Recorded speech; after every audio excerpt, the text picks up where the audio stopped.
GCC രാജ്യങ്ങൾ ലക്ഷ്യമിട്ടുള്ള ഇറാന്റെ ആക്രമണ ശ്രമങ്ങൾ ഇന്നും തുടർന്നു. വിമാനത്താവളവും സിവിലിയൻ കേന്ദ്രങ്ങളും ലക്ഷ്യമിട്ടുള്ള ആക്രമണ ശ്രമങ്ങളെ ഖത്തർ പ്രധാനമന്ത്രി അപലപിച്ചു.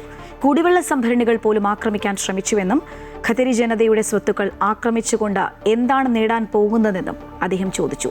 ചില ഭക്ഷ്യ ഉൽപ്പന്നങ്ങൾക്ക് വില വർധനവ് ഉണ്ടായത് താൽക്കാലികമാണെന്ന് UAE സാമ്പത്തികകാര്യ മന്ത്രാലയം അറിയിച്ചു. 9 ബാലിസ്റ്റിക് മിസൈലുകളും 35 ഡ്രോണുകളും ഇന്ന് നേരിട്ടുവെന്ന് UAE പ്രതിരോധ മന്ത്രാലയം അറിയിച്ചു. 8 മിസൈലുകൾ തകർക്കാൻ സാധിച്ചു, ഒരെണ്ണം കടലിൽ പതിച്ചു. 26 ഡ്രോണുകൾ പ്രതിരോധിച്ചുവെന്നും 9 എണ്ണം രാജ്യാതിർത്തിക്കുള്ളിൽ പതിച്ചുവെന്നും മന്ത്രാലയം വ്യക്തമാക്കി. ഇറാൻ ആക്രമണ ശ്രമങ്ങൾ തുടങ്ങിയതിനു ശേഷം ഇതുവരെ UAEയിൽ 6 പേർ മരിക്കുകയും 122 പേർക്ക് പരിക്കേൽക്കുകയും ചെയ്തു.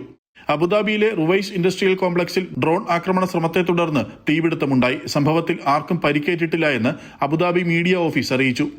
ഇറാനിയൻ ആക്രമണങ്ങളിൽ 40% ഊർജ്ജ സൗകര്യങ്ങൾ ലക്ഷ്യമിട്ടും 35% സൈനിക സൗകര്യങ്ങൾ ലക്ഷ്യമിട്ടും 25% സിവിലിയൻ സൗകര്യങ്ങൾ ലക്ഷ്യമിട്ടുമാണ് നടന്നതെന്ന് ഖത്തർ പ്രധാനമന്ത്രിയും വിദേശകാര്യമന്ത്രിയുമായ Mohammed bin Abdulrahman bin Jassim Al Thani പറഞ്ഞു. സിവിലിയൻ കേന്ദ്രങ്ങൾക്ക് നേരെയുള്ള ഇറാന്റെ ആക്രമണം തുടരുന്നുവെന്നും ഈ ആക്രമണങ്ങളെക്കുറിച്ചുള്ള ഇറാന്റെ ന്യായീകരണത്തെ തള്ളിക്കളയുന്നുവെന്നും ഖത്തർ അറിയിച്ചു. ഖത്തറിനെ സംബന്ധിച്ചിടത്തോളം എല്ലാ സംഘർഷങ്ങളും ചർച്ചയിലൂടെ പരിഹരിക്കാൻ കഴിയുമെന്നും എന്നാൽ ഇറാൻ ആക്രമിക്കുമ്പോൾ ഖത്തറിന് മധ്യസ്ഥത വഹിക്കാൻ കഴിയില്ല എന്നും വിദേശകാര്യ മന്ത്രാലയ വക്താവ് വ്യക്തമാക്കി. ഖത്തറും ഇറാനും തമ്മിലുള്ള ആശയവിനിമയ മാർഗങ്ങൾ മുറിഞ്ഞിട്ടില്ല എന്നും വിദേശകാര്യ മന്ത്രാലയം പറഞ്ഞു. ഉള്ളി, തക്കാളി തുടങ്ങിയ ചില ഉൽപ്പന്നങ്ങൾക്കുണ്ടായ വിലക്കയറ്റം താൽക്കാലികമാണെന്ന് UAE സാമ്പത്തിക മന്ത്രാലയം അറിയിച്ചു.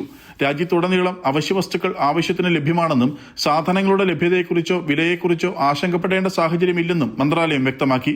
ഹോർമൂസ് കടലിടുക്ക് വഴിയുള്ള ഗതാഗതം സുഗമമാക്കേണ്ടത് അത്യാവശ്യമാണെന്നും സംഘർഷം നീണ്ടുപോകുന്നത് എണ്ണ വിപണിയെ വിനാശകരമായി ബാധിച്ചേക്കാമെന്നും സൗദി അരാംകോ CEOയും പ്രസിഡന്റുമായ അമീൻ എച്ച് നാസർ പറഞ്ഞു.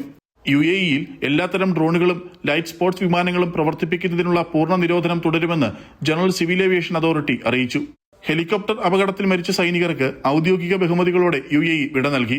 Captain Saeed Al Balushi, first lieutenant Ali Al Tunaiji എന്നിവരാണ് ഔദ്യോഗിക കൃത്യനിർവഹണത്തിനിടെ ഹെലികോപ്റ്റർ തകർന്ന് മരിച്ചത്. പ്രതിരോധ മന്ത്രാലയത്തിലെ മുതിർന്ന കമാൻഡർമാരും ഉദ്യോഗസ്ഥരും 2 സൈനികരുടെയും കുടുംബാംഗങ്ങളും ബന്ധുക്കളും ചടങ്ങിൽ പങ്കെടുത്തു. Amrita news, middle east.